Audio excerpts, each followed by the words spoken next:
nunca pensé que mi matrimonio terminaría en una mesa familiar, con tortillas calientes y una sonrisa falsa del otro lado. Estábamos en casa de mi suegra, como cualquier domingo. Mi hijo Mateo jugaba en el suelo con carritos viejos, feliz, ajeno a todo. Yo estaba cansada, venía de una semana pesada de trabajo, pero tranquila, o al menos eso creía. Mi cuñada Rebeca llegó tarde. Tacones caros, bolsa nueva, perfume fuerte. Desde que entró, sentí algo raro, esa energía de quien ya viene con la historia escrita. No saludó como siempre, se limitó a mirarme con una sonrisa apretada, como si ya supiera el final. Se sentó frente a mí, cruzó las piernas, y sin previo aviso, soltó: Patricia, ¿ya pensaste qué vas a hacer cuando te divorcies? La mesa quedó en silencio, hasta el sonido de la televisión de fondo se sintió más fuerte. Miré a mi esposo, Andrés, esperando una reacción, algo, cualquier cosa, pero él solo bajó la mirada, movió el tenedor y fingió concentración en el plato.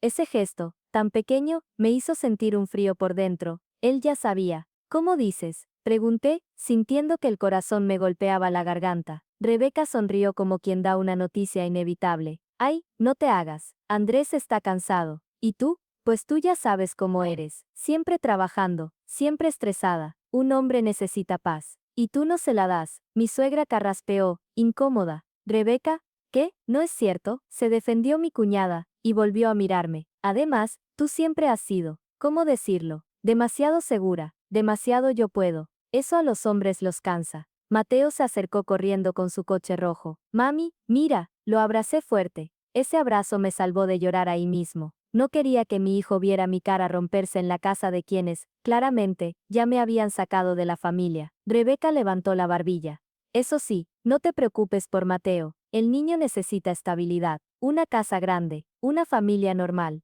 ¿Qué estás diciendo?, pregunté, más baja, más peligrosa. Que tú no eres la mejor opción, dijo, sin pestañear. Con tu carácter y tu trabajo, el niño va a sufrir. Con nosotros estaría mejor. Sentí un golpe seco en el pecho. Mi suegra bajó la mirada. Andrés se quedó quieto. Nadie me defendió. Y ahí entendí, no era una conversación, era una ejecución social. Me levanté despacio. No vuelvas a hablar de mi hijo, le dije. Nunca. Rebeca me miró como si yo fuera una empleada insolente. Patricia, sé inteligente. En el divorcio, cada quien debe aceptar su lugar. Andrés se queda con lo importante, tú con lo tuyo, y Mateo, con la familia. La palabra familia me ardió, porque en esa frase yo no estaba incluida. Esa noche, al llegar a casa, Andrés intentó suavizarlo. No era para que lo supieras así. ¿Entonces era verdad?, pregunté, mirándolo directo. Él apretó la mandíbula. Yo, necesito paz. Me reí, pero no era risa bonita. No, tú necesitas obedecer a tu mamá y a tu hermana, porque paz sería hablar conmigo, no planearme por detrás. Él se ofendió. Mi familia solo quiere ayudar.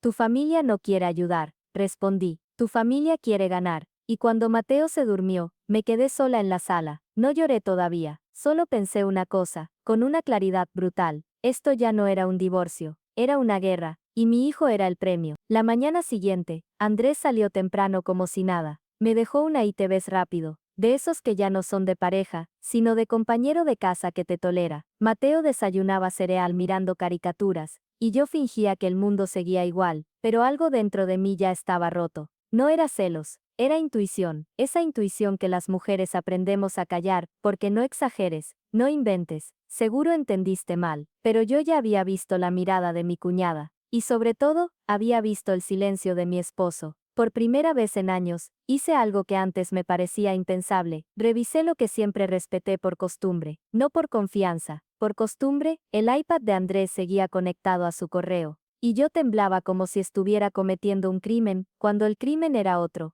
el que estaban cometiendo conmigo. Abrí, y ahí estaba, un hilo de correos con asunto. Estrategia divorcio rápido, custodia Benios. Mi estómago se apretó, leí la primera línea, y me empezó a arder la cara. Patricia se va a poner difícil, hay que presionarla con el niño. Si se asusta, firma. Sentí que se me iba el aire. Bajé más. Rebeca cree que conviene pedir custodia provisional, aunque luego no se queden con el niño. Solo es para que Patricia ceda. Yo no podía creer lo que estaba leyendo. Seguí, Rebeca no quiere quedarse con el niño al final. Dice que estorba para la nueva vida de Andrés, pero sirve como ficha para negociar casa y cuentas. Me quedé helada. Me tapé la boca con la mano para no gritar. Mateo estaba ahí, comiendo cereal, inocente, y yo estaba leyendo, que para mi cuñada mi hijo era estorbo, no un niño, no un ser humano, un obstáculo. Me levanté, caminé a la cocina como zombie, me serví agua, y me temblaban las manos tanto que derramé en la mesa. Volví al iPad,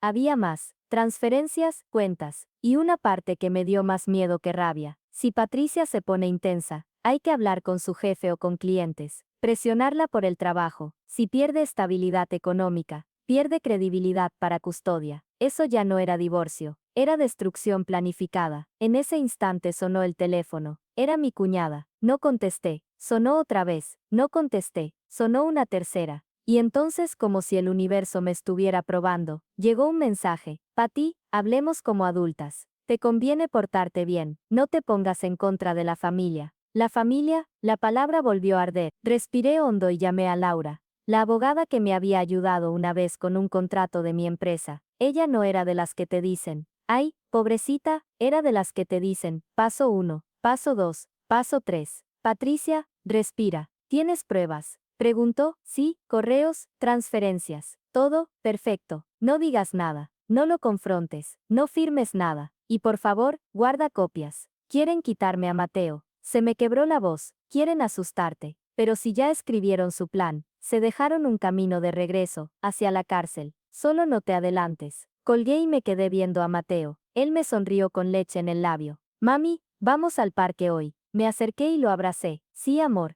Vamos, y fue ahí cuando tomé la decisión que cambió todo. Yo no iba a rogar, no iba a suplicar, iba a jugar con inteligencia. Porque si ellos querían todo, yo iba a darles todo, pero no como creen. Mi suegra me citó esa misma semana. Me dijo que quería arreglar las cosas, evitar escándalos, pensar en Mateo. Ya me sabía esas frases. Suenan a preocupación, pero significan control. Fui, y esta vez no me fui temblando. Laura me acompañó, no como amenaza, sino como realidad, y yo llevaba mi celular grabando desde antes de tocar el timbre. No por morbo, por protección. Cuando entré, mi cuñada ya estaba ahí, sentada como si fuera su casa, y mi suegra, a su lado, con una cara de vamos a hacer esto rápido. Rebeca fue la primera en hablar. Patricia, sé práctica. Aquí nadie quiere pelear. Andrés tampoco. Tú puedes salir bien, si cooperas. ¿Cooperar en qué? Pregunté, tranquila. En firmar, dijo. Simple, divorcio rápido. Te quedas con algunas cosas tuyas. Andrés se queda con la casa, y Mateo se queda con la familia. Me reí suave, como si me hubiera contado un chiste malo. ¿La familia? ¿Tú? Pregunté. Rebeca se acomodó el saco. Yo soy la tía, y a Mateo yo lo adoro. Ahí Laura intervino, con voz plana. Lo adora tanto que escribió que estorba. Mi cuñada se quedó tiesa. ¿Qué? Laura abrió una carpeta. Papeles impresos, fechas, correos. Mi suegra se levantó de golpe. Eso es ilegal. No, señora, dijo Laura. Lo ilegal es intentar manipular custodia y ocultar bienes. Esto solo prueba intención. Rebeca empezó a improvisar. Andrés no sabía nada. Yo solo. ¿Quieres apostar? Dije por primera vez, mirándola directo, porque su firma está en los correos. La cara de mi cuñada cambió, pasó de arrogancia a miedo en segundos, y entonces hice la jugada que ella jamás vio venir. Está bien, dije cruzando las manos, dáselo todo a ella. Rebeca parpadeó confundida. ¿Qué? La casa, los muebles, la camioneta, todo. Si tanto lo quieres, dáselo todo a ella. Repetí, mirando a mi suegra. No voy a pelear por cosas. Mi suegra se calmó. Rebeca sonrió con malicia,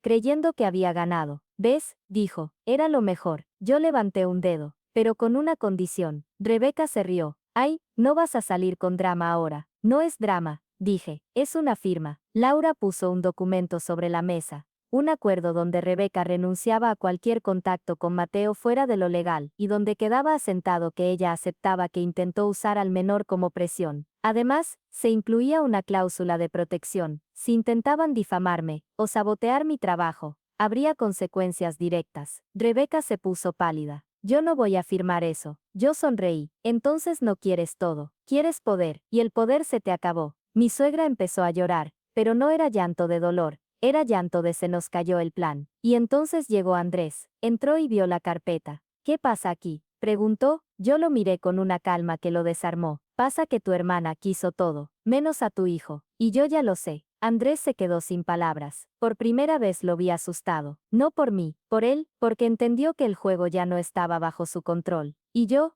En ese momento, supe algo. Si quería justicia, no bastaba con indignarme, tenía que rematar el plan. La primera audiencia fue como entrar a una película, donde tú eres la acusada sin haber cometido nada. Andrés llegó con su abogado, trajeado, serio, con cara de víctima. Mi cuñada se sentó atrás, segura, como si ya supiera el resultado. Mi suegra llevaba una carpeta, como si trajera argumentos. Yo llegué con Laura, y con copias de todo. El juez miró el expediente. Divorcio por mutuo acuerdo, bienes divididos, custodia por definir. Laura se levantó. Su señoría, solicitamos detener el trámite. Hay indicios de coacción, manipulación de custodia y ocultamiento patrimonial. El abogado de Andrés se rió con desprecio. Eso es exagerado. Laura entregó los correos. El juez empezó a leer. Yo vi cómo el rostro del juez cambiaba. Cuando llegó a la frase de mi cuñada, no quiere quedarse con el niño al final, solo sirve como ficha. El silencio en la sala fue pesado. Andrés volteó a verme con la cara blanca. Yo no escribí eso, murmuró, pero lo aprobaste, respondí sin mover los labios. El juez levantó la mirada. ¿Ustedes están admitiendo que planeaban usar a un menor como instrumento de negociación? El abogado intentó hablar, pero el juez lo cortó. No, aquí mando yo. Ordenó de inmediato. Custodia provisional conmigo, visitas supervisadas para Andrés, y auditoría completa de bienes. Mi cuñada se levantó, indignada, esto es injusto. Ella trabaja todo el día. El juez la miró fijo. Señora, la saco de la sala si vuelve a interrumpir, y le informo una madre que trabaja no es menos madre. Siguiente, ahí vino la reviravolta. La auditoría encontró transferencias de nuestra cuenta a una cuenta a nombre de mi suegra, y pagos desde ahí, para una tarjeta adicional, que usaba mi cuñada. No era opinión, era robo. Cuando el juez vio los montos, pidió presencia del contador forense, y yo sentí por primera vez en meses algo parecido a aire. Ya no era yo contra ellos, era la ley contra su soberbia. La audiencia final fue un derrumbe lento. Mi suegra declaró primero, trató de verse maternal, yo solo quería proteger a mi hijo. El juez le respondió sin levantar la voz. Usted no protegió, usted movió dinero ajeno. Luego llamaron a Rebeca. Mi cuñada entró con la cabeza alta, pero ya no tenía el brillo de antes, porque ahí, frente al juez no existía su estatus, solo existía su intención. Laura fue directa. Usted escribió que Mateo estorba para la nueva vida de su hermano. Rebeca tragó saliva. Yo estaba enojada. Y también estaba enojada. Cuando compró cosas con dinero de la cuenta matrimonial, preguntó Laura, mostrando cargos. Rebeca explotó, porque Patricia no lo merecía. Siempre se creyó mucho. Ese grito lo cambió todo. El juez golpeó el mazo. Gracias, señora. Usted acaba de explicar el motivo real. No era bienestar del niño, era resentimiento. Andrés intentó hablar. Yo no sabía que mi hermana. Laura sacó un mensaje firmado por Andrés. Apriétala con Mateo. Así firma. Andrés se quedó helado. Yo lo miré y sentí algo raro. No odio. Decepción total. El juez dictó sentencia. Custodia total para mí. Pensión establecida. Devolución de fondos desviados. Prohibición de contacto directo de Rebeca conmigo y con Mateo fuera del marco legal. Rebeca lloró de rabia. No por mi hijo. Por perder, Andrés se derrumbó. Perdóname, dijo, con voz rota. Yo respiré hondo. No fue un error, Andrés. Fue una elección. Y ahora vas a vivir con ella. Salí del tribunal, sintiendo que el mundo seguía igual. Pero yo no. Yo había recuperado algo que me habían robado por años. Mi lugar como madre, y como persona. Un año después, mi vida no era perfecta, era real. Vivía en un departamento más pequeño. Sí, pero lleno de paz. Mateo tenía su cuarto azul, sus dibujos pegados, su rutina, y yo tenía algo que no había tenido en mucho tiempo. Noches sin miedo. Andrés cumplía las visitas supervisadas. Con el tiempo dejó de pelear conmigo y empezó a enfocarse en Mateo, no porque se volvió héroe, sino porque entendió que perder a su hijo de verdad era posible. Mi suegra intentó acercarse varias veces, pero ya no entraba como dueña, entraba como invitada, y con reglas. Mi cuñada desapareció. La vi una vez en un centro comercial. Ya no caminaba como reina, caminaba rápido, sin mirar a nadie. Me vio, bajó la mirada, y siguió. Y lo más fuerte fue esto. Yo no sentí ganas de humillarla, porque el cierre real no es cuando ellos sufren, es cuando tú dejas de necesitar su caída para sentirte en pie. Esa noche, Mateo me abrazó antes de dormir. Mami, ya no nos van a quitar. Lo besé en la frente. Nunca amor, nunca más. y entendí el verdadero significado de mi frase. Dáselo todo a ella. Yo se lo di, le di la casa que tanto quería, le di la ilusión de victoria, le di el escenario para que mostrara su verdadera cara. Y cuando lo mostró, el juez hizo el resto, porque ella quería todo, excepto a mi hijo, y yo defendí lo único que no se negocia. Mi hijo, mi dignidad, mi paz,